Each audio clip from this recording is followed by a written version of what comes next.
ஓம் சாந்தி sister. ஓம் சாந்தி brother. குசியா இருக்கீங்களா sister? Okay, ரொம்ப நல்லா இருக்கும் பிரதர். நீங்க எப்படி இருக்கீங்க? நானும் மகிழ்ச்சியா இருக்கேன் சிஸ்டர். சரி, ஓகே சிஸ்டர், இன்னைக்கு நம்ம முரளி வாசிக்கலாம். முரளி டேட் 5/7/2025 காலை முரளி. ஓம் சாந்தி. பாப்தாதா மதுபன்லேருந்து பாபா பேசுறாரு. இனிமையான குழந்தைகளே, தந்தை உங்களை அழகான தேவி தேவதையா ஆக்குவதற்காக இப்போ இந்த பாடம் ஞானத்தை கற்பிக்கிறார். அந்த அழகின் ஆதாரம் தூய்மை ஆகும். தந்தை உங்களை அழகான தேவி தேவதையா ஆக்குறதுக்காக பாடம் கற்பிக்கிறார். அந்த அழகினுடைய ஆதாரம் எதா இருக்குது? தூய்மையா இருக்குது அப்படின்னு சொல்றாரு. தூய்மையானீங்கன்னா தேவி தேவதையா ஆயிடுவீங்க அப்படின்னு சொல்லுவார் இல்லையா? அதான் தந்தை எதுக்காக வந்து பாடம் கற்பிக்கிறார்? உங்களை தூய்மையாக்குறதுக்காக அப்படிங்கறத சொல்லியிருக்காங்க. Okay sister. ஓகே. கேள்வி: ஆன்மீக தீபத்தில் யார் பலியாக கூடிய விட்டில் பூச்சிகள், அவர்களோட அடையாளம் என்னவாக இருக்கும்? ஓகே, பதில். பலியாக கூடிய விட்டில் பூச்சிகள் எனில் தீபமாக இருக்கக்கூடிய தந்தையை சரியான ரூபத்துல புரிந்து கொண்டு நினைவு செய்வாங்க. ரெண்டாவது பாயிண்ட் வந்து பலியாவது எனில் தந்தைக்கு சமமாவது. மூணாவது வந்து பலியாவது எனில் தந்தையை விட உயர்ந்த ராஜ்யத்திற்கு அதிகாரியாக ஆவது. அதான் தந்தை கிட்ட பலியாகக்கூடிய அந்த விட்டில் பூச்சிகளினுடைய அடையாளம் எப்படிப்பட்டதா இருக்கும் அப்படின்னா, அவங்க தந்தைய, தீபமா இருக்கக்கூடிய தந்தைய சரியான ரூபத்துல புரிஞ்சுக்கிட்டு சரியான விதத்துல நினைவு செய்வாங்க. ஃபர்ஸ்ட் பாயிண்ட் அது. செகண்ட் பாயிண்ட், பலியாக கூடியவர்கள் அப்படின்னாலே தந்தைக்கு சமமானவர்கள் அப்படின்னு சொல்றார். பாப் சமான் அப்படிங்கிறது தான் தந்தைக்கு பலியாக கூடியவர்களின் குழந்தைகளின் அடையாளம் அப்படிங்கிறார். மூணாவது வந்து உயர்ந்ததிலும் உயர்ந்த தந்தையினுடைய அந்த உயர்ந்த ராஜ்யத்துக்கும் அதிகாரியா ஆகக்கூடியவங்க தான் அப்படிங்கிறத சொல்லியிருக்காரு. அவங்கதான் இந்த பலியாகக்கூடிய வெட்டில் பூச்சிகள் அப்படின்னு சொல்லியிருக்காரு. வெட்டில் பூச்சிகள் அப்படிங்கறத ஆத்மாவை சொல்றாரு அப்பா. சரிங்க சிஸ்டர். பாடல்: சபையின் நடுவே தீபம், அதான் பரமாத்மா தீபம் என்றால் எழுந்தது விட்டில் பூச்சிக்காக, அதாவது நமக்காக சொல்றாரு. ஓம் சாந்தி. இனிமையிலும் இனிமையான ஆன்மீக குழந்தைகள், இந்த பாடலோட வரியை கேட்டீர்கள். இதனை புரிய வைப்பது யாரு? ஆன்மீக தந்தை. அவரே தீபமாகவும் இருக்காரு. பெயர்கள் கூட பலவிதமாக அவருக்கு வைத்திருக்கிறார்கள். தந்தையை மிகவும் புகழும் பாடுகிறார்கள். இது கூட பரமபிதா பரமாத்மாவுக்கு புகழாக இருக்கிறதல்லவா? தந்தை தீபம் போன்று விட்டில் பூச்சிகளாகிய குழந்தைகளிடம் வந்திருக்கிறார். விட்டில் பூச்சிகள் தீபத்தை பார்த்து பலியாகி சரீரத்தை விடுகின்றனர். நிறைய விட்டில் பூச்சிகள் தீபத்திடம் வந்து உயிர் விடுகிறார்கள். குறிப்பாக தீபாவளி நாளில் நிறைய தீபங்கள் ஏற்றுகின்றனர். சிறு சிறு ஜீவராசிகள் இறந்து விடுகின்றது. இப்போ தந்தை புரிந்துள்ளார், நம்முடைய பாபா மிக மேலான, அதாவது சுப்ரீம் ஆத்மாவாக, பரமாத்மாவாக இருக்கிறார். அவரை மிகவும் அழகானவர் என கூறப்படுது. மிகவும் அழகாக இருக்கிறார். ஏனென்றால் அவர் சதா காலமும் தூய்மையானவராக இருக்கிறார்.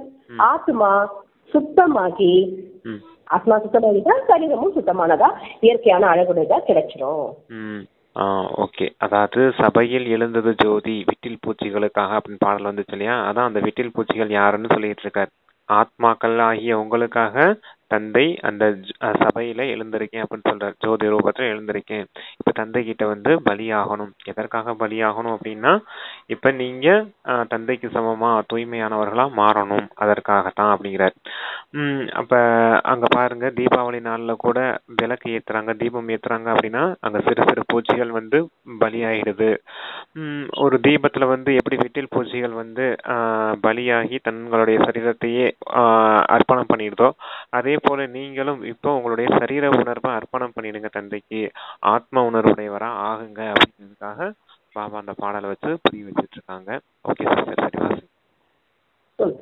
பாபா வந்து அழகானவர், நம்மளையும் அந்த மாதிரி அழகானவரா மாத்துறாரு. ஆத்மா சுத்தமாகிட்டா சரீரம் கூட சுத்தமான இயற்கையான அழகாக கிடைச்சிடும்ன்றாரு பாபா. சாந்தி கிராமத்துல ஆத்மாக்கள் தூய்மையாக இருந்தது. இங்கு வந்து நடித்து சத்தோ பிரதானத்துல இருந்து சதோ ரஜோ தமோ நிலைக்கு வந்து சேர்ந்து விடுகிறது. அழகான நிலையிலிருந்து கருப்பாக, அதாவது அசுத்த நிலை அடைகிறது. ஆத்மா தூய்மையாக இருந்த போது அதனை சதோ பிரதான தங்கத்திற்கு சமமான நிலை என கூறப்பட்டது. இதனால் சரீரம் கூட தங்கத்துக்கு சமமானதாக கிடைக்கிறது. உலகமும் பழையதாக மற்றும் புதியதாக ஆகிறது. பரமபிதா பரமாத்மாவே அழகானவராகவும் இருக்கிறார். அவரை பக்தி மார்க்கத்துல அழைக்கிறார்கள். பாபா, ஆத்மாக்களாகிய எங்களை அசுத்த நிலையிலிருந்து சுத்தமாக அழகாக ஆக்குவதற்கு அந்த நிராகாரமான பரமபிதா பரமாத்மா வந்திருக்கார். இன்றைய காலங்களில் யாராவது மிகவும் அழகாக இருந்தால் அவர்களுடைய ஆத்மா தூய்மையாக இருப்பதாக கூற முடியாது. என்ன சொல்றாருன்னா, ஆத்மாக்கள் எல்லாரும் பரந்தாமத்துல இருக்கும்போது தூய்மையா தான் இருந்தாங்க. அப்போ இந்த சாக்கார உலகத்துல பார்ட் பண்ண வரும்போது சத்வரஜோ தமோ நிலையில வர வேண்டியது இருக்குது அப்படின்னு சொல்றாரு. சத்துவ பிரதானம் அப்படிங்கிறது தங்கத்துக்கு சமமான விஷயம், தமோ பிரதானம்ன்றது இரும்புக்கு சமமான விஷயம். அப்ப சத்துவ பிரதானம்ன்றது வெள்ளை அழகானவர்களா இருக்கும்போது இருந்த நேரம், தமோ பிரதானம்ன்றது அசுத்தமான கருப்பான நேரம் அப்படிங்கிறத சொல்லியிருக்காரு. இப்போ உங்களை கருப்புல இருந்து வெள்ளை ஆக்குறதுக்காக தந்தை வந்திருக்கார். அதான் தூய்மையற்றவர்களா இருக்கீங்க, தூய்மையற்றவர்களை தூய்மையாக்குறதுக்காக தந்தை வந்திருக்கேன் அப்படிங்கறத சொல்றாரு. இந்த உலகத்துல கூட பாருங்க, சரீரம் வந்து எப்படி கிடைக்குதுன்னா, சாக்கார உலகத்துல வந்து ஆத்மா தூய்மையா இருக்கும்போது தூய்மையான சரீரம், சத்துவ பிரதானமான சரீரம் கிடைக்குது. அதுவே ஆத்மா தூய்மையற்ற நிலைக்கு போகும்போது சரீரம் கூட அந்த தூய்மையற்ற சரீரம் தான் கிடைக்குது. ஆனா இப்ப அந்த தற்கால இந்த நேரத்துல வந்து யாரும் அதாவது தூய்மையான ஆத்மா அப்படின்னு ஒருத்தர் கூட சொல்ல முடியாது அப்படின்னு சொல்றாரு. ஏன்னா எல்லாருமே அந்த தமோ பிரதானம் தூய்மையற்ற நிலைக்கு வந்துட்டாங்க அப்படிங்கறத சொல்லியிருக்காங்க. அடுத்து சரீரம் அழகாக இருந்தாலும் ஆத்மா தூய்மையின்றி தானே இருக்கிறது. வெளிநாட்டுல எவ்வளவு அழகானவர்கள் செயற்கையாக மாற்றுகிறார்கள்.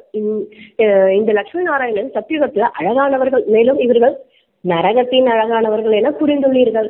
மனிதர்களுக்கு இந்த விஷயம் எல்லாம் தெரியாது. இதெல்லாம் நரகத்தின் அழகு என குழந்தைக்கு தான் புரிய வைக்கப்படுது. இப்போ நாம் சொர்க்கத்தின் இயற்கையான அழகுடையவர்களாக ஆகிறோம். 21 பிறவிக்கு நாம் அவ்வாறு அழகுடையவர்களாக ஆகுவோம். இங்கிருக்கும் அழகானது ஒரு பிறவிக்கானது. முழு உலகத்தை சேர்ந்த மனிதர்களை மட்டுமல்ல, உலகத்தையும் சேர்ந்து மிக அழகானதாக ஆக்குவதற்கு பாபா இங்க வந்திருக்காரு. மிகவும் அழகான தேவி தேவதைகள் புதிய உலகம் சத்தியுகத்தில் இருந்தார்கள். அவ்வாறு ஆவதற்கு இப்போ நீங்க படிக்கிறீங்க. தந்தையை தீபம் என்றும் சொல்லப்படுது. ஆனா அவர் பரமாத்மாவாக இருக்கிறார். உங்களை ஆத்மா என கூறுவது போல் அவரை பரமாத்மா என கூறப்படுது. குழந்தைகள் தந்தைக்கு மகிமை செய்கிறீர்கள். உங்களை என்னை விட உயர்ந்த அந்தஸ்து உடையவனா நான் என தந்தை சொல்கிறார். குழந்தைகளை மகிமை செய்கிறார். நான் யாராக இருக்கிறேன், எப்படி இருக்கிறேன், எவ்வாறு நான் நடிக்கிறேன் என்பது வேற யாருக்குமே தெரியவே தெரியாது. நாம் ஆத்மா எவ்வாறு நடிப்பதற்காக பரந்தாமத்துல இருந்து வரோம் என்பதை குழந்தைகள் நீங்க தான் புரிஞ்சிருக்கீங்க. ஓகே, அதான் நான் யாருன்னு யாருக்குமே தெரியாது அப்படின்றத சொல்றார். தந்தை வந்தாதான் அவருடைய அறிமுகத்தை கொடுப்பார். நான் எப்படிப்பட்டவனா இருக்கேன், யாரா இருக்கேன் அப்படின்னு. இப்ப நீங்க கூட உங்களை பத்தி தெரிஞ்சுக்கிட்டீங்க தானே அப்படின்றார். ஆத்மாவை பத்தியும் தெரிஞ்சுக்கிட்டீங்க, பரமாத்மா பத்தியும் தெரிஞ்சுக்கிட்டீங்க. பரமாத்மா இப்ப என்ன காரியம் செய்யறார் அப்படிங்கறத பத்தியும் புரிஞ்சுக்கிட்டீங்க அப்படின்னு சொல்றார். இப்ப நீங்க அந்த கருப்பு நிலையில இருந்து வெள்ளை ஆகணும், தமோ பிரதானத்துல இருந்து சத்துவ பிரதானமா ஆகணும் அப்படிங்கறதான் சொல்லியிருக்காங்க. Okay sister. நாம் சூத்திர குலத்தில் இருந்தோம், பிறகு பிராமண குலத்துக்கு வந்துவிட்டோம். இப்பட உங்களுடைய குலமாகும். வேறு தர்மத்தை சேர்ந்தவர்களுக்கு இந்த குலம் கிடையாது. அவர்களுக்கு ஒரே குலம் தான். கிறிஸ்தவர்கள் அதே குலத்துலதான் செல்வார்கள். ஆனா அதிலும் சதோ ரஜோ தமோ நிலை ஏற்படும். மற்றபடி இந்த குலம் உங்களுக்கு மட்டும்தான். உலகமும் சதோ ரஜோ தமோ நிலைக்கு வருகிறது. இந்த உலக சக்கரத்தை எல்லையற்ற தந்தை வந்து இப்ப புரியுறார்.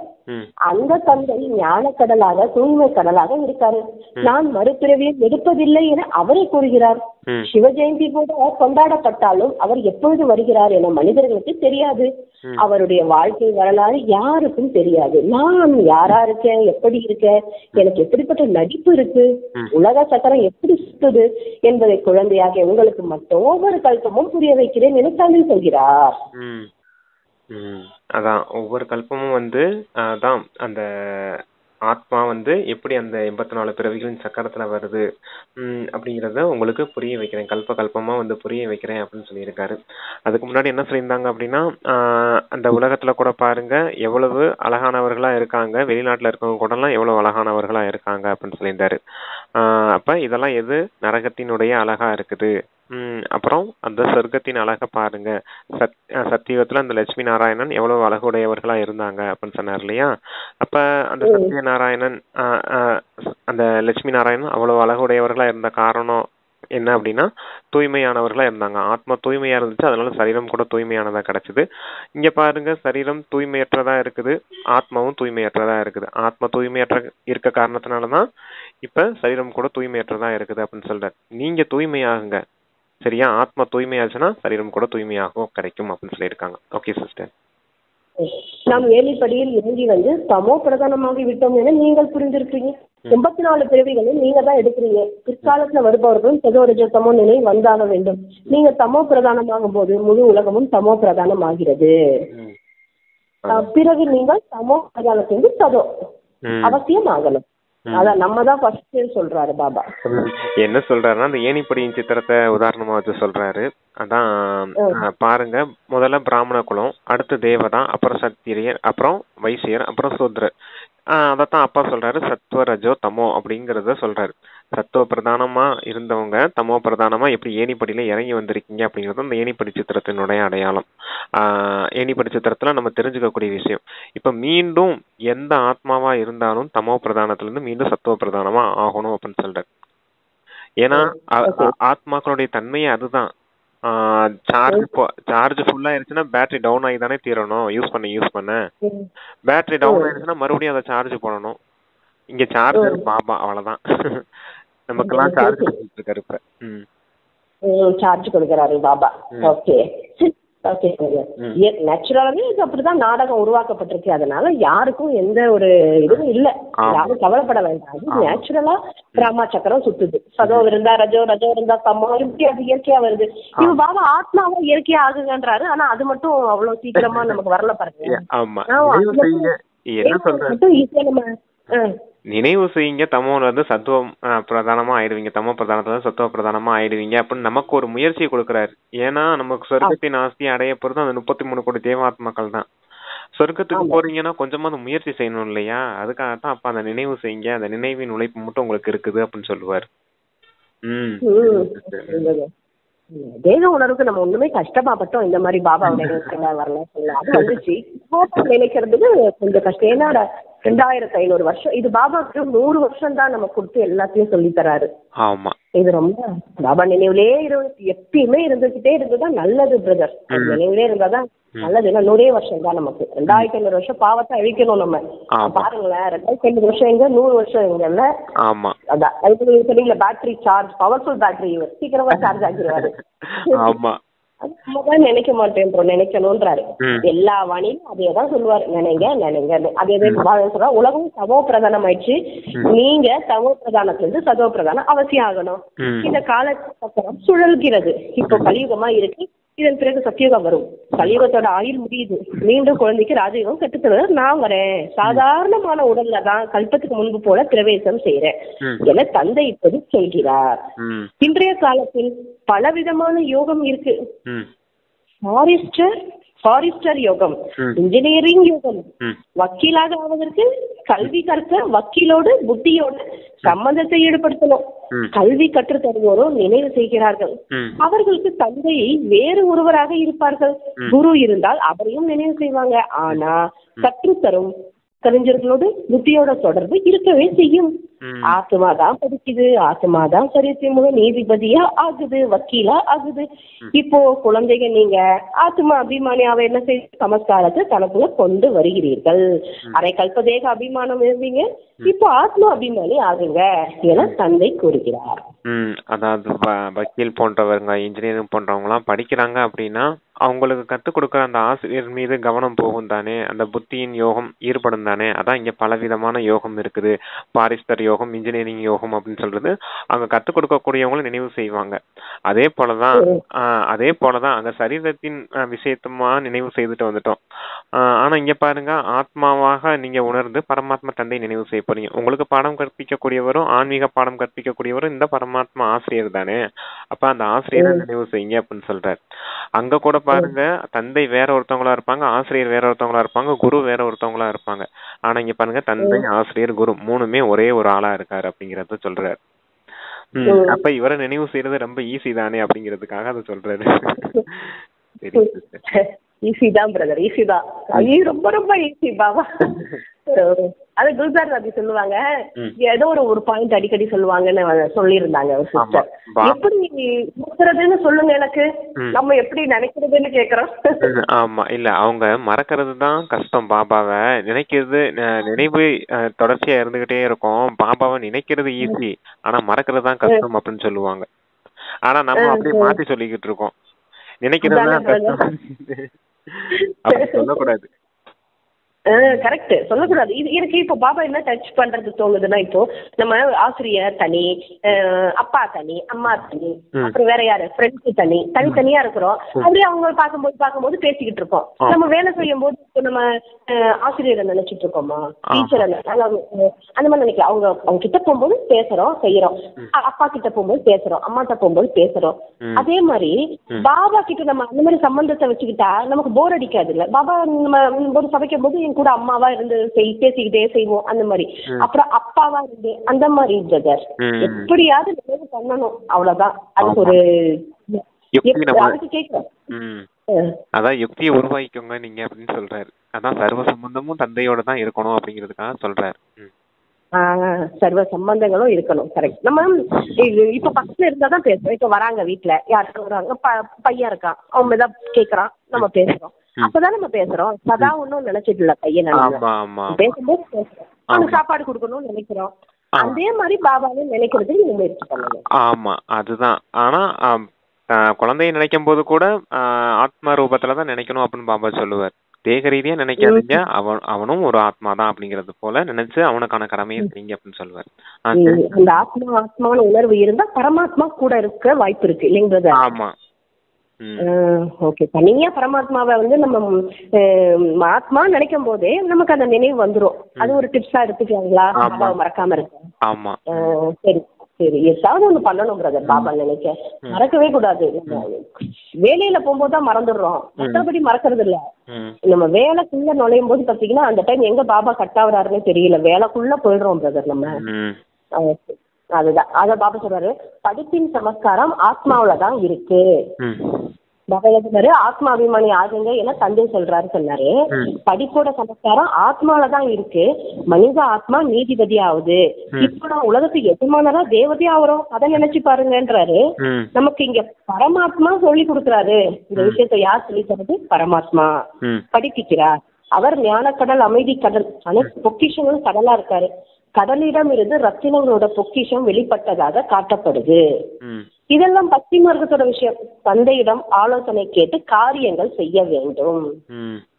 ஓகே, அந்த கடலுக்குள்ள இருந்து பொக்கிஷங்கள் வந்தது மாதிரி காமிச்சிருக்காங்க பக்தி மார்க்கத்துல. லட்சுமி வந்தாங்க, நாராயணன் வந்தாரு அப்படிங்கிறது மாதிரி அந்த தேவதைகள் எல்லாமே கடலுக்குள்ள இருந்து பொக்கிஷங்களோட வெளிவந்தது மாதிரி, அதாவது அந்த பார்க்கடலை கடையும் போது ஒவ்வொருத்தங்களா வெளிவந்தது மாதிரி காமிச்சிருப்பாங்க பக்தி மார்க்கத்துல. அந்த மாதிரி விஷயம்லாம் எதுவும் கிடையாது. தந்தை ஞான கடலா இருக்காரு, அமைதியின் கடலா இருக்காரு. உங்களுக்கு இப்ப ஞானம் கொடுத்துக்கிட்டு இருக்காரு, உங்களுக்கு அமைதி சக்தியை கொடுத்துக்கிட்டு இருக்கேன் அப்படிங்கறத சொல்றாரு. தந்தைக்கு என்னென்ன மகிமை இருக்குதோ அது எல்லாமே குழந்தைகளினுடைய மகிமையா இப்ப மாறிக்கிட்டு இருக்குது. அனைத்து பொக்கிஷங்களையும் இப்ப உங்களுக்குள்ள நிரப்பிக்கிட்டு இருக்கேன் அப்படின்னு சொல்றாங்க. Okay sister. பாபாட்ட ஒரு காரியம் செய்யும் போது கேட்டு செய்யுங்க சொல்றாரு. இந்த காரியம் செய்யவா, இது செய்யலாம் பாபா, கேட்டு செய்யணும். அதனை இதுதான் அழியாத ஞான ரத்தினம் என தந்தை புரிவிக்கிறாரு. இந்த ஞான ரத்தினங்களால் நீங்க மிகவும் செல்வந்தராகவும் ஆவீங்க. மேலும் பிறகு உங்களுக்கு நிறைய வைடர்கள் கூட கிடைக்குது. இந்த ஒவ்வொரு ரத்தினமும் லட்சக்கணக்கான ரூபாய்க்கு சமம். ஆக இது உங்களை எவ்வளவு செல்வந்தரா ஆக்கக்கூடியது. பாரதமே நிர்விகாரி உலகமா இருந்தது என நீங்கள் புரிந்திருக்கீங்க. அங்கே தூய்மையான தேவதைகள் இருந்தார்கள். இப்போ கருப்பாக தூய்மையற்றவராக ஆகிவிட்டீர்கள். ஆத்மாக்கள் மற்றும் பரமாத்மா இடையே சந்திப்பு ஏற்படுது. ஆத்மா சரீரத்துல இருக்கும் போதுதான் கேட்கவும் முடியும். பரமாத்மாவும் சரீரத்துல வராரு. ஆத்மா பரமாத்மாங்கிற வீடு சாந்தி தாமம். அங்கே எந்த விதமான கூச்சல் சப்தம் கிடையாது. இங்க பரமாத்மா தந்தை குழந்தையோட சரீரத்தின் மூலம் சந்திக்கிறார். அதான் பரந்தாமத்துல இருக்கும்போது எந்த வித சத்தமும் கிடையாது. ஆத்மா மற்றும் பரமாத்மா 2 பேருடைய வீடுமே அந்த பரந்தாமன் தான். அங்க எந்த வித சத்தமும் கிடையாது.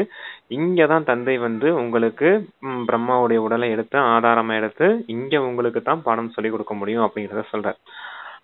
ஏன்னா பரமாத்மாவும் ஆத்மாவும் அங்கதானே இருந்தோம், அங்கேயே ஏதாவது செஞ்சிருக்க முடியும் தானே அப்படிங்கிற மாதிரி எல்லாம் இருக்கக்கூடாது. இந்த சாக்கார உலகத்துக்கு வந்திருக்காரு பாபா அப்படின்னா எதுக்காக வந்திருக்காரு, இங்க சரீரத்தை எதுக்கு ஆதாரமா எடுத்திருக்காருன்னா உங்களுக்கு பாடம் சொல்லி தரதுக்காகத்தான் அப்படிங்கிறார்.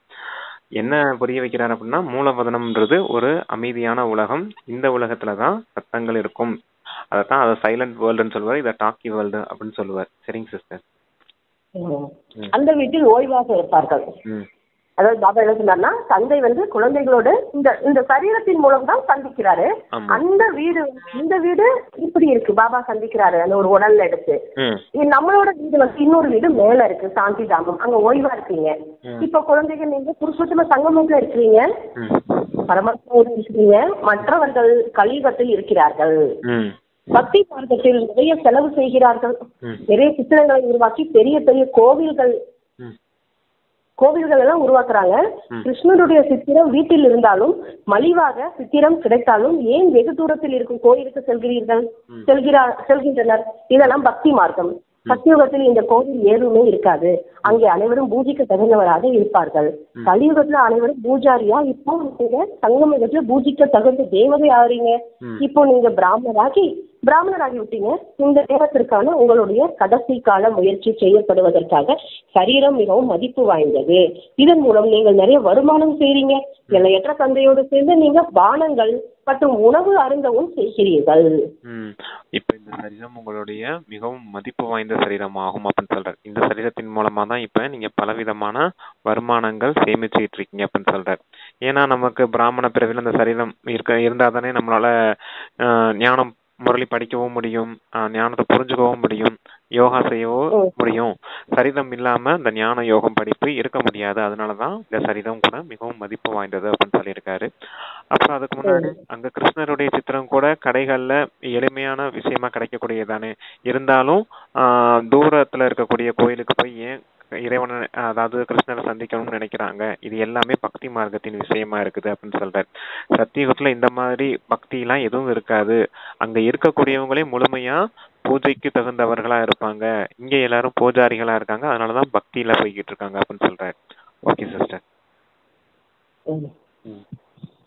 பாபா சொல்றாரு, உங்களுடைய கடைசி கால முயற்சி செய்யப்படுவதற்காக சரீரம் மிகவும் மதிப்பு வாய்ந்தது. இதன் மூலம் நீங்க வருமானம் செய்றீங்க. எல்லையற்ற தந்தையோடு சேர்ந்து நீங்க பானங்கள் மற்றும் உணவு அருந்தவும் செய்கிறீர்கள். அது என்ன பிரதர், நம்ம இப்ப பாபாவோட இருக்கிறத சொல்றாரு. இப்ப நம்ம சரீரத்துல இருக்கோம். எது செஞ்சாலும் பாபாவுக்கு அர்ப்பணம் பண்ணிட்டு தானே செய்யறோம். போக வைக்கணும்னா தந்தை உங்களுக்காக சமைச்சது, உங்களுடைய பிரசாதம் நான் சாப்பிடுறேன். அப்ப தந்தையோட சேர்ந்து சாப்பிடுறது மாதிரிதான். நீர் அருந்தும் போது அதே போலதான். அதான் எதுனாலும் தந்தைக்கு அர்ப்பணம் பண்ணிட்டு செய்யறதுனால இப்ப நீங்க அந்த எல்லையற்ற தந்தையோடய வாழக்கூடிய ஒரு வாழ்க்கை வாழ்றீங்க அப்படின்னு சொல்றேன். சரிங்க சிஸ்டர். சரி, அவரைத்தான் அழைத்தீர்கள். கிருஷ்ணரோடு சாப்பிடுவேன் என கூறுவது இல்லை. நீங்க தான் தாயும் தந்தையுமா இருப்பதாக தந்தையை நினைவு செஞ்சீங்க. குழந்தைகள் தந்தையோடு சேர்ந்து விளையாடுவார்கள். நாம் அனைவரும் கிருஷ்ணருடைய குழந்தைகள் என கூறுவது இல்லை. அனைத்து ஆத்மாக்களும் பரமபிதா பரமாத்மாவோட குழந்தைகள். நீங்கள் வந்தால் நாங்கள் உங்களோடு சேர்ந்து விளையாடுவோம், சாப்பிடுவோம், அனைத்தும் செய்வோம் என ஆத்மா சரீரத்தின் மூலம் கூறுகிறது. நீங்க பாப் தாதா என கூறுகிறீங்க. ஆக இது உங்கள் வீடாகி விட்டது. பாப் தாதா மற்றும் குழந்தைகள் இருக்கின்றனர். வீடுன்னு பாபா இப்ப மதுபன சொல்றாரு இல்ல பிரதர்? ஆமா, பாப் தாதாவின் வீடு அப்படின்னு சொல்றாரு. பாபாவும் வந்திருக்காரு, இது தாதாவுனுடைய வீடாவும் இருக்குது அப்படின்னு சொல்றாரு. பாப் தாதாவின் வீடா இருக்குது, குழந்தைகளாகிய உங்களுடைய வீடாவும் இருக்குது அப்படின்றாரு. பாபாங்கிறவர் தந்தையா இருக்காரு. பிரம்மா பாபா அப்படிங்கறது அந்த தாதா நம்மளுடைய தாயா இருக்காரு. தாய் தந்தை இருக்காங்க, குழந்தைகளாகிய நீங்களும் இருக்கீங்க. அப்ப அது வீடு தானே அப்படிங்கறத சொல்றாரு. அதுதான் சொல்றாரு பாபா. நீங்க பாப் தாதா கூறுகிறீங்க, அது உங்க வீடு. அப்புறம் வீடாகி விட்டது. பாப்தாதா மற்ற குழந்தைகளும் இருக்கிறாங்க. எத்தனை படைப்பவராக பிரம்மாவும் இருக்கிறாரு. தந்தை இவருக்குள்ள பிரவேசமும் ஆகிறாரு. இவரை தத்தெடுக்கிறார். நீ என்னுடையவர் என இவரிடம் கூறுகிறார். இதுவே முக வம்சாவளி. வம்சாவளியாக இருக்கும் குழந்தைகள் ஆவார்கள். மனைவியை தத்தெடுக்கின்றார் அல்லவா, அதுவும் முக வம்சாவளி ஆகும். நீ என்னுடையவர் என கூறுகிறார். பிறகு அவர்கள் விகாரத்தின் மூலம் குக வம்சாவளி குழந்தைகளை பெற்றெடுக்கின்றனர். இந்த பழக்கம் எங்கிருந்து வந்தது? நான் இவரை தத்தெடுத்திருக்கேன், நான் இவரை தானே தத்தெடுத்திருக்கேன் அல்லவா, இவர் மூலம் உங்களை தத்தெடுக்கிறேன். நீங்கள் என்னுடைய குழந்தைகள். ஆனா இவர் ஆணாக இருப்பதால உங்கள் அனைவரையும் பரிபாலனை செய்வதற்காக சரஸ்வதியும் தத்தெடுத்திருக்கிறேன். அவருக்கு மாதா என்ற பட்டம் கூட கிடைத்தது. சரஸ்வதி நதியாகவும் மாதாவாகவும் ஆகிவிட்டார். தந்தை கடலாக இருக்கிறார். இவரும் கூட கடல் மூலம் உருவானவர் ஆவார். ஓகே, என்ன சொல்றாருன்னா பிரம்மா அவரும் கூட இந்த யஜ்யத்துக்கு ஒரு பொறுப்பாளராக இருக்காரு. அவர் தந்தையாவும் இருக்காரு. அப்புறம் யஜ்யத்துல பாலனை செய்யணும் இல்லையா, குழந்தைங்கள எல்லாம் லேடிஸா இருந்தாங்க, எல்லாம் குமாரிகளா இருந்தாங்க, தாய்மார்களா இருந்தாங்க. அப்ப அவங்கள பாலனை செய்யறதுக்கும் மம்மாவும் இருந்தாங்க அப்படின்னு சொல்றாரு. மம்மா நதி சரஸ்வதி அப்படின்றது நதி ஒண்ணு இருக்குது இந்த பாரதத்திலேயே. அப்ப பிரம்மா பாபாவுக்கும் பிரம்மபுத்திரா நதி அப்படின்னு ஒண்ணு இருக்குது இல்லையா. அதான் ரெண்டு விஷயத்தையும் சொல்றாரு பாபா. இங்க சரஸ்வதி அந்த கங்கை யமுனை சரஸ்வதி அந்த சந்திக்கக்கூடிய இடத்துலயும் கும்பமேளா அப்படின்னு கொண்டாடுவாங்க. அதே போல இங்க கடல், அதாவது வங்க கடலும் அந்த பிரம்மபுத்திரா நதியும் கடல்ல கலக்கக்கூடிய இடத்தையும் இங்க கும்பமேளா கொண்டாடுவாங்க. அதான் பாபா பின்னாடி சொல்லுவார். வாசிங்க. பாபா சொல்றாரு, இவரும் கூட கடல் மூலம் உருவானவர் ஆவார். பிரம்மபுத்திரா நதி மற்றும் கடலுக்கு இடையில் மிகப்பெரிய மேலா நடக்கிறது. அப்படிப்பட்ட மேலா வேறு எங்குமே நடப்பதே இல்லை. மற்றபடி நதிகளுக்கான மேலா நடக்குது. இங்க ஆத்மா மற்றும் பரமாத்மாவுக்கு இடையான சந்திப்பு நடக்குது. அவரும் கூட சரீரத்தில் வரும்போதுதான் மேலா ஏற்படுது. அதாவது என்ன சொல்றாங்கன்னா கடலும் நதியும் சந்திக்கக்கூடிய இடம் மேலா கும்பமேளா அப்படின்னு சொல்லியிருக்காங்க. ஆனா இங்க ஞான கடலான தந்தையும் ஞான நதிகளாகிய குழந்தைகளும் சந்திக்கக்கூடிய இடம் தான் இப்ப மேலா அப்படின்னு சொல்றாரு. சங்கமிக நேரம் அப்படிங்கிறதுக்காக சொல்றாரு. இங்கதான் உங்களுக்கு மேலா நடக்குது அப்படிங்கிறார். அதாவது உண்மையான ஒரு கொண்டாட்டம், பரமாத்மா ஆத்மாவோட சந்திப்பின் நேரம் அப்படிங்கிறதுக்காக இந்த சங்கமயுகத்தை தான் அப்படி பாபா வர்ணிச்சு சொல்றார். உண்மையிலே இப்ப நடந்த விஷயம் தான், சங்கமயுகத்துல நடந்த விஷயத்த அவங்க பக்தி மார்க்கத்துல அப்படி ஒரு விசேஷமா கொண்டாடிட்டு இருக்காங்க அப்படிங்கிறார். Okay sister. நான் மிகவும், அதாவது பாபா சொல்றாரு, நான் இந்த சரீரத்துல வரும்போது தான் இங்க மேலா கொண்டாடுறீங்க. அதாவது நம்ம இப்போ நம்ம பாபாவோட இருக்கிறது தானே பிரதர், அங்க வந்து மேலான்றாங்க. ஆமா. பாபாவோட நம்ம கொண்டாடுறோம், சந்திக்கிறோம், எல்லா நதிகளும் இருக்கிறோம். அது அங்கதான் நம்ம இத அப்படித்தானே எடுத்துக்கணும் மேலானா. ஆமா, அதாவது நம்ம சைத்தன்யமா செய்த ஒரு காரியம் அங்க ஸ்தூல ரூபமா ஜட ரூபமா ஏதோ செய்துட்டு இருக்காங்க அப்படிங்கறது சொல்றாரு. இப்ப நடக்கிறது எல்லாமே இந்த சங்கம யுகத்தை குறிக்கிறது தான். அடுத்து வர எல்லாமே இதுல இருந்து துவாபரிகத்துல இருந்து மக்கள் வந்து கொண்டாடுறது எல்லாமே அதான பிரதர். ஆமா, சரி. அவரும் கூட சரீரத்துல வரும்போதுதான் மேலா ஏற்படுது. நான் மிகவும் அழகானவரா இருக்கேன், நான் இவருக்குள்ள ஒவ்வொரு கல்பமும் பிரவேசம் செய்யறேன் என தந்தை சொல்கிறார். இதுவும் நாடகத்துல பதிவாயிருக்கு. உங்களுடைய புத்தியில முழு கால சக்கரமும் இப்போ பாபா சொல்லி கொடுத்துட்டேன். இதற்கான ஆயுள் காலம் 5000 வருடங்கள் ஆகும். இந்த எல்லையற்ற பிலிம் மூலம் எல்லைக்குட்பட்ட திரைப்படத்தை உருவாக்குகின்றனர். எது கடந்து முடிஞ்சதோ அது மீண்டும் நிகழும்.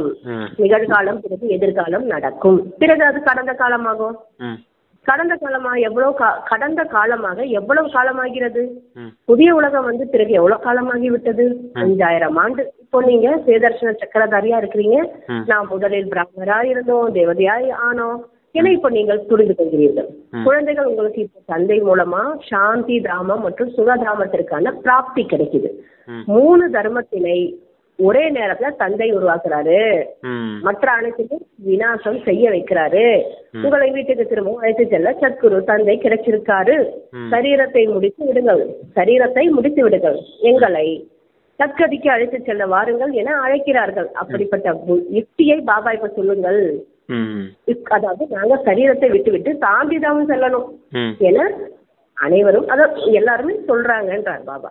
முக்தி வேணும் அப்படின்னு கேக்குறாங்க அப்படின்றார். ம். ஓகே. என்ன சொல்றாங்கன்னா, அதான் சாந்திதாமம் மற்றும் சுகதாமத்துக்கு அழைச்சிட்டு போறதுக்காக தந்தை வந்திருக்கார். அதற்காக நீங்க இந்த சரீரத்தின் உணர்வை விடுங்க அப்படின்னு சொல்றாரு. ஆத்ம உணர்வுடையவராகி தூய்மையானாதானே அந்த சாந்திதாமம் மற்றும் சுகதாமத்துக்கு போக முடியும். அதுக்காக பாபா தூய்மையாகுங்க அப்படின்னு சொல்லியிருக்காங்க. Okay sister. நாங்கள் சரீரத்தை விட்டுவிட்டு சாந்திதாமம் செல்ல வேண்டும் என கூறுகின்றனர். மனிதர்கள் குருமார்களிடம் இதற்கு தானே செல்கின்றனர். ஆனால் அந்த குருமார்கள் சரீரத்திலிருந்து விடுவித்து தன்னோடு கூடவே அழைத்து செல்ல முடியாது. ஒரு தந்தை மட்டும் பதித்த பாவனர் ஆவார். ஆகவே அவர் வரும்போதுதான் அவசியம் தூய்மையாக வேண்டும். தந்தையை மட்டும் காலனுக்கெல்லாம், தந்தையை மட்டுமே காலனுக்கெல்லாம் காலன் மகா காலன் என கூறப்படுது. அனைவரையும் சரீரத்திலிருந்து விடுவித்து தன்னோடு அழைத்து செல்கிறார். இவரே சுப்ரீம் வழிகாட்டியாகவும் இருக்காரு. இந்த கெட்டு போன சரீரத்தின் பந்தனத்திலிருந்து விடுபட விரும்புகின்றனர். சரீரத்தை விட்டால் பந்தனம் நீங்கும் என புரிந்துள்ளார்கள்.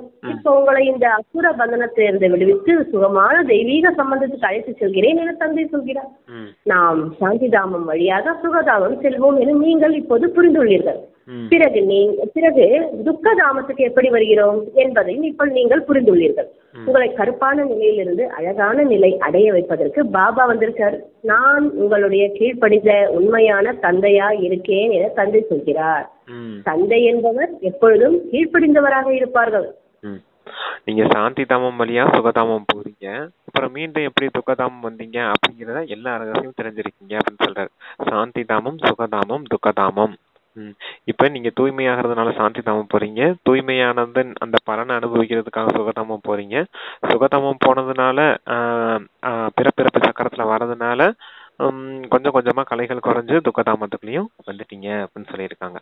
ஓகே, இப்ப வந்து லாஸ்ட் என்ன சொன்னா தந்தை கடைசி தந்தை என்னமோ சொன்னாங்களே,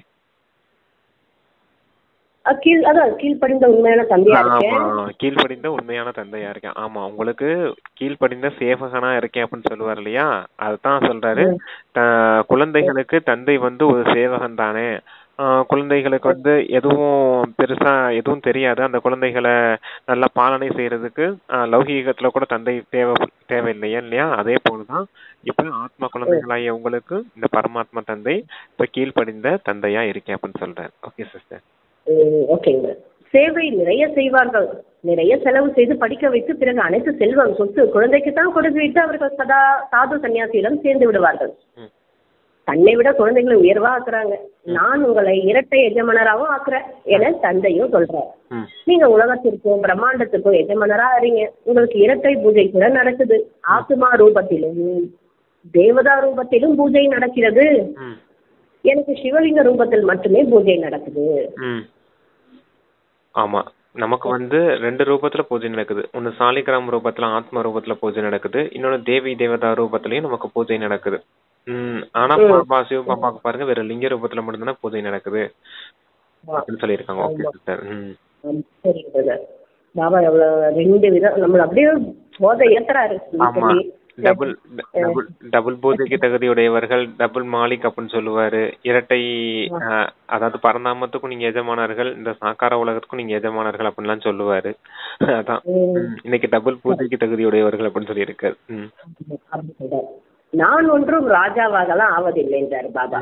உங்களுக்கு எவ்வளவு சேவை செய்யறேன் அப்படிப்பட்ட தந்தையே என்ன கேட்பாரு பிரதர். ஆமா, நினைவு செய்ய மாட்டீங்களா? அதேதான். நீங்க ஏன் மறக்குறீங்க? ஆத்மா நீ ஆத்மான்னு புரிந்து என்னை நினைவு செய்யுங்க. இதனால உங்களுடைய பாவமும் அழியும். நீங்க யார் இடத்துல வந்திருக்கீங்க? முதலில் தந்தை, பிறகு தாதா, இப்போது தந்தை, பிறகு கிரேட் கிரேட் கிரேட் ஃபாதர், உயர்ந்ததுன்னு உயர்ந்த பாட்டனார், ஆதிதேவ், ஆதாம் என கூட கூறப்படுது. ஏனென்றால் மிகவும் அதிகமான வம்சம் தோன்றுகிறது அல்லவா. பாபாவை உயர்ந்த பாட்டனார் என கூறுவதில்லை தானே. ஒவ்வொரு விஷயத்திலும் உங்களை மிகவும் உயர்ந்தவரா ஆக்குகின்றார். அப்படிப்பட்ட பாபா கிடைச்சிருக்காரு. பிறகு அவரை நீங்க ஏன் தான் மறக்குறீங்க? மறந்தா எப்படி தூய்மை ஆவீங்க? தந்தை தூய்மையாக்க தானே யுக்தி கொடுக்கிறாரு. இந்த நினைவு மூலமாக அழுக்குகள் நீங்கும். இனிமேலும் இனிமையான அன்பான குழந்தைகளே, தேக அபிமானத்தை விட்டுருங்க, ஆத்மா அபிமானியா ஆகுங்க. ம். ஓகே. அதான் தந்தை நினைவு செய்யுங்க. எப்பவும் ஆத்மா அபிமானியா இருங்க அப்படின்னு சொல்றார். தேக அபிமானியா ஆகாதீங்க. தேக உணர்வை நீக்குங்க அப்படின்னு சொல்றார். தேகத்தின் உணர்வு இருக்க இருக்க உங்களுக்கு துக்கத்தின் ஃபீலிங் தான் இருந்துகிட்டே இருக்கும்.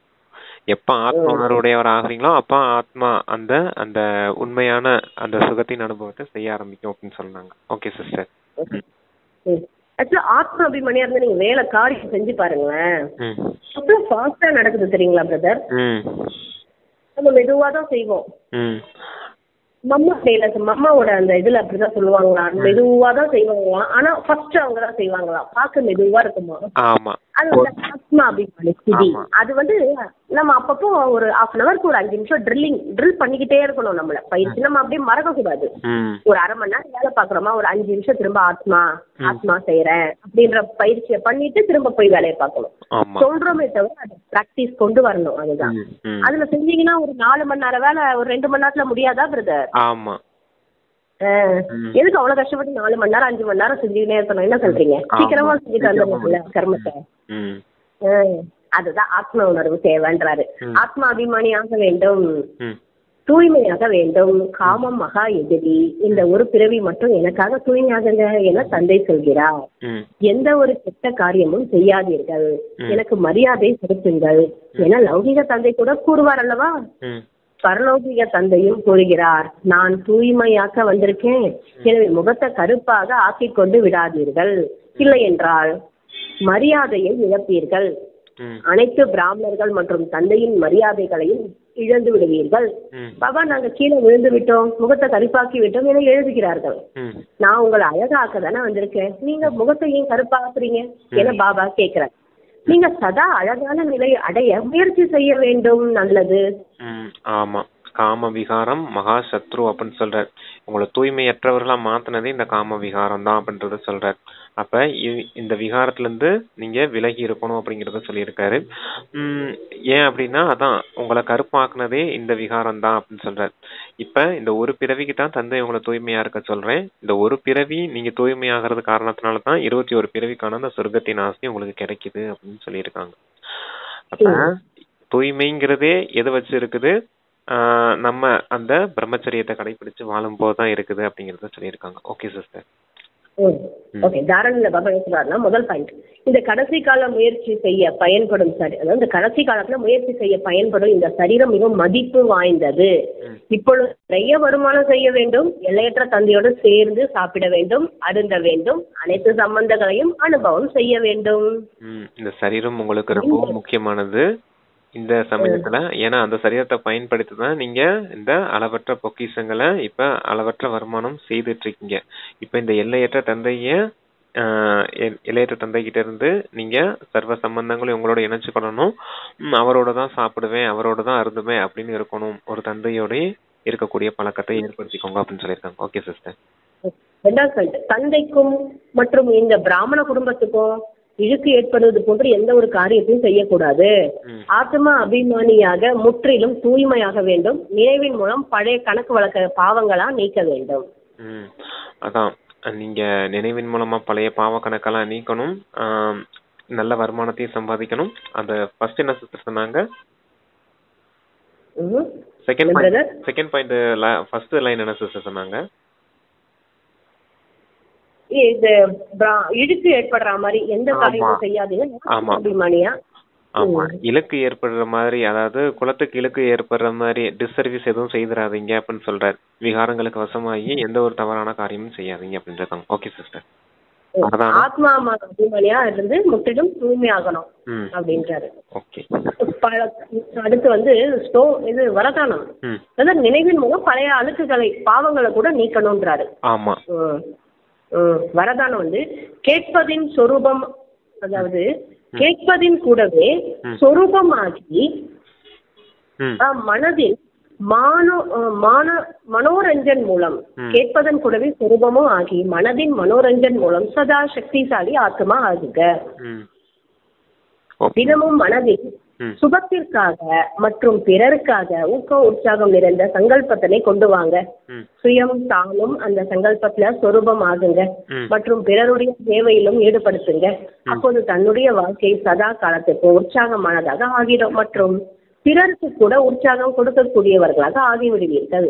எவ்வாறு மனோரஞ்சனத்திற்கான அதாவது கேளிக்கையான நிகழ்ச்சி நடைபெறுகிறதோ அவ்வாறு தினமும் மனதின் மனோரஞ்சனத்திற்கான நிகழ்ச்சியை உருவாக்குங்க. என்ன கேட்கிறீர்களோ அதன் சுரூபமாகுங்க. அப்போ சக்திசாலி ஆகி விடுவீங்க. ஆமா, எப்பவுமே அந்த சுயத்திற்கான அந்த ஊக்க உற்சாகம் இருக்கணும். பிறரையும் ஊக்க உற்சாகத்துல கொண்டுட்டு வர்றதுக்கான முயற்சி செய்துட்டே இருங்க அப்படின்னு சொல்றாரு. நீங்களும் ஊக்க உற்சாகத்தின் அந்த சங்கல்பத்தை எழுப்பணும். மற்றவர்களுக்கும் அந்த ஊக்க உற்சாகத்தின் சங்கல்பம் அவங்களுக்கும் போய் சேரணும். நீங்களும் எப்பவுமே அப்பதான் உங்களுடைய வாழ்க்கையை மொத்தமா ஊக்கம் உற்சாகம் நிறைஞ்சதா மாறும் அப்படின்னு சொல்றாரு.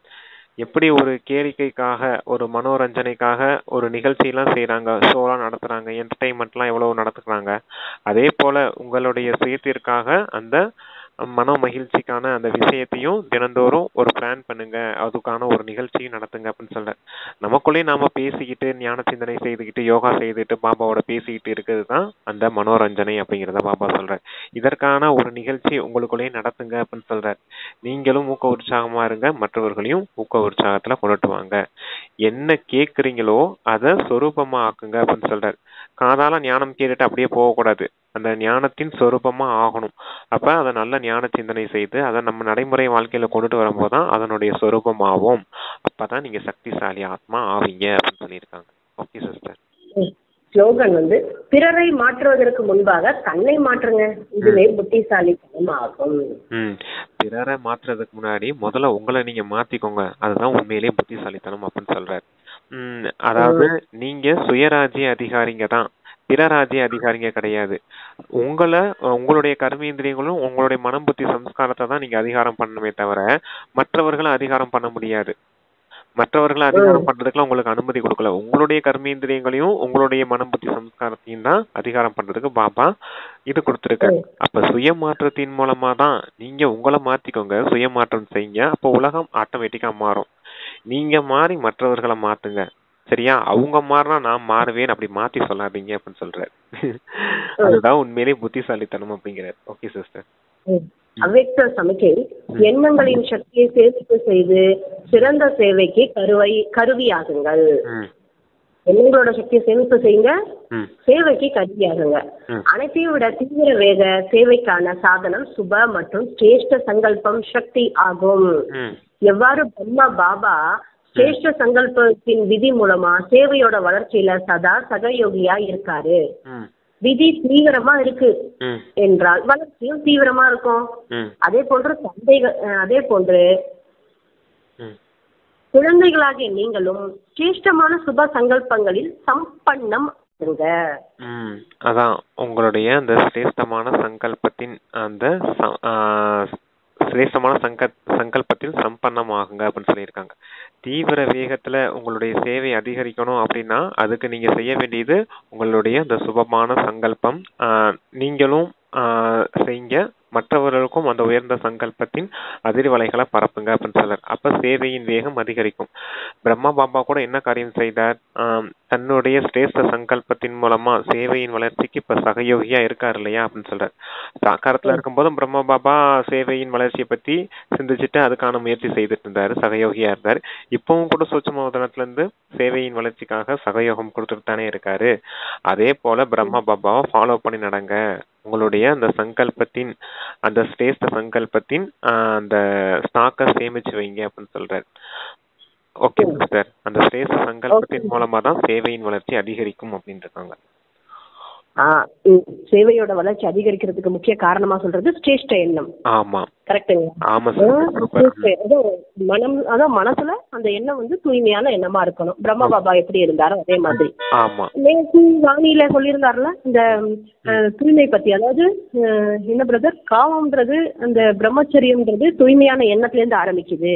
ஆமா ஆமா. அந்த அந்த எண்ணம் வந்தாதானே எல்லாமே கெட்டு போகுது மனசு. அந்த எண்ணம் எல்லாத்தையுமே மொத்தமா சேர்த்து சொன்னாரு. பிரம்மச்சரியம் மட்டும் கிடையாது, தூய்மையும் முக்கியம். அதான் தூய்மையான எண்ணம் அத சொல்றாரு. எல்லாரும் அதை மட்டுமே நினைச்சுக்கிறாங்க. பட் எண்ணம் முக்கியம்ன்றது யாருக்குமே தெரியவே மாட்டேங்குது. எண்ணமும் தூய்மையா இருக்கணும், வார்த்தையும் தூய்மையா இருக்கணும், செயலும் தூய்மையா இருக்கணும். எண்ணம் சொல் செயல் மூணுமே தூய்மையா இருக்கணும். வெறும் பிரம்மச்சரியம் மட்டும் தூய்மையா இருக்க கூடாதுன்னு சொன்னாரு. மூணுமே ஓகே தூய்மையா இருக்கணும். உங்களுக்கு. அப்பதான் முழுமையான தூய்மை அப்படின்னு சொல்ல முடியும். முக்கியமா பாபா இன்னைக்கு சொன்னது என்ன? பாபாவை மறக்க கூடாது. ஆமா ஆமா. Okay sister, thank you sister. ஓம் சாந்தி. Thank you brother. ஓம் தேங்க்யூ சாந்தி. பாப்பா. தேங்க்யூ ஸ்ரீ பாபா.